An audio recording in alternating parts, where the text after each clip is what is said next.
Kasus Rempang betul-betul luar biasa, menyita perhatian publik, ada pro dan kontra.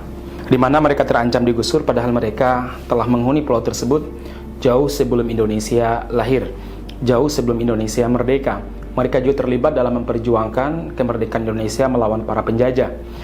Artinya, mereka yang tinggal sekarang di Rempang sebenarnya mereka adalah cucu-cucu para pahlawan, di mana mereka ini seharusnya mendapatkan penghormatan, kemudian mendapatkan apresiasi serta dukungan dari pemerintah khususnya dan rakyat Indonesia pada umumnya. Kasus Rempang ini ada banyak sisi yang perlu kita lihat. Kalau sisi hukum, jelas mulai dari ormas Islam seperti ormas terbesar Nahdlatul Ulama, kemudian Muhammadiyah, itu meminta kepada pemerintah untuk menghentikan proses penggusuran ataupun menghentikan proses relokasi atau apalah mereka sebut dengan investasi dan lain sebagainya.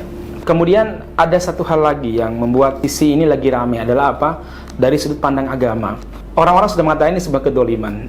Tapi ada yang mencoba untuk membela kedoliman tersebut dengan berbagai macam hadis, diantaranya wa in akhadha malaka wa daraba dhahraka, walaupun penguasa tersebut mengambil hartamu kemudian memukul punggungmu, isma wa ati, maka kamu harus mendengar dan mentaatinya.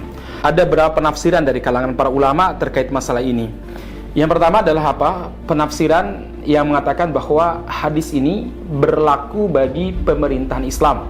Bahkan sebagian para ulama mengatakan bahwa hadis ini berlaku bagi para khulafaur rasyidin, tidak berlaku bagi setelahnya. Karena para khulafaur rasyidin dijamin oleh Rasulullah SAW sebagai pemerintah yang adil. Kemudian ada juga mengatakan bahwa walaupun tidak pada pemerintahan khulafaur rasyidin, tapi ini berlaku bagi pemerintahan Islam.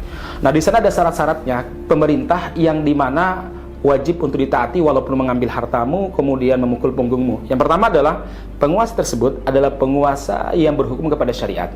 Sebagaimana sabda Nabi Muhammad SAW, ma'aqama fikum kitaballah, selama mereka menegakkan kitabullah. Artinya selama mereka menegakkan syariat. Kalau mereka sudah tidak menegakkan syariat, memerangi syariat, maka tidak ada kewajiban untuk mentaatinya. Dan ini disampaikan oleh Imam Ibn Hazm, disampaikan juga oleh Imam Al-Qurtubi, penafsiran-penafsiran seperti ini. Kemudian yang kedua, jelas, yaitu selama mereka menegakkan sholat. Jadi dua syarat ini harus ada dua-duanya, tidak boleh satunya ada, satunya tidak ada. Kalau salah satunya tidak ada, misalkan tidak menegakkan syariat tapi menegakkan sholat, maka tidak berlaku untuk mendengar dan mentaati dalam prinsip syariah. Kalau seandainya mentaati pemerintah dalam makna ini bagian daripada perintah Rasulullah SAW, itu syaratnya tadi ma'aqam fikum kitaballah. Itu penafsiran pertama. Yang kedua, selama pemerintahan tersebut tidak melakukan perbuatan-perbuatan kafir, illa antara kufran bawahan dalam sebuah hadis. Kalau kamu melihat mereka melakukan perbuatan-perbuatan kafir, perbuatan-perbuatan murtad, maka tidak ada kewajiban la sama wala ta'ah, tidak ada kewajiban untuk mentaatinya dan tidak ada kewajiban untuk mendengarkannya. Profesor Dr. Hakim Al-Mathiri beliau menjelaskan ada beberapa sebab yang menyebabkan pemerintah-pemerintah kontemporer itu tidak layak ditaati disebabkan mereka telah melanggar perbuatan-perbuatan yang mengeluarkan seorang dari Islam. Seperti apa? Tolong-menolong dengan orang kafir dalam memerangi umat Islam. Kemudian memerangi syariat Islam, kemudian menggantinya dengan sistem sekuler maupun liberal. Ya.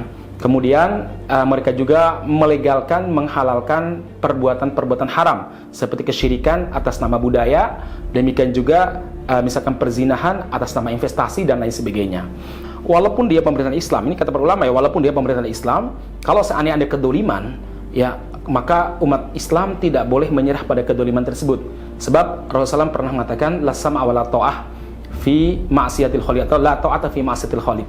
Tidak ada ketaatan dalam perbuatan melanggar syariat. Kedoliman itu adalah bagian daripada melanggar syariat. Maka umat Islam tidak boleh mentaati secara sukarela ketika penguasa, walaupun sekali lagi walaupun pemerintahan Islam yang berhukum kepada syariat dalam masalah kedoliman yang mereka lakukan. Kalau mereka mentaati berarti mereka telah melanggar syariat karena itu perbuatan maksiat. Ini tafsir yang disampaikan oleh Profesor Dr. Ahmad Ar-Ruisuni. Beliau menjelaskan ada namanya ta'atun bid'iyah. Ada taat kepada pemerintah yang sifatnya bid'ah. Kapan itu? Satu, pemerintah sekuler atau pemerintahan yang tidak berhukum pada syariat. Ini taat bid'ah, di mana nanti mafsadahnya jauh lebih mengerikan sekali.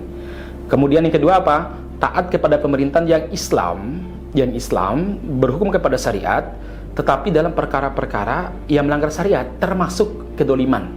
Kemudian beliau mengatakan bahwa ketaatan yang benar adalah apa? Ketika mereka itu, satu, pemerintah tersebut adalah pemerintahan yang berhukum kepada syariat. Yang kedua, dalam perkara-perkara yang tidak melanggar syariat.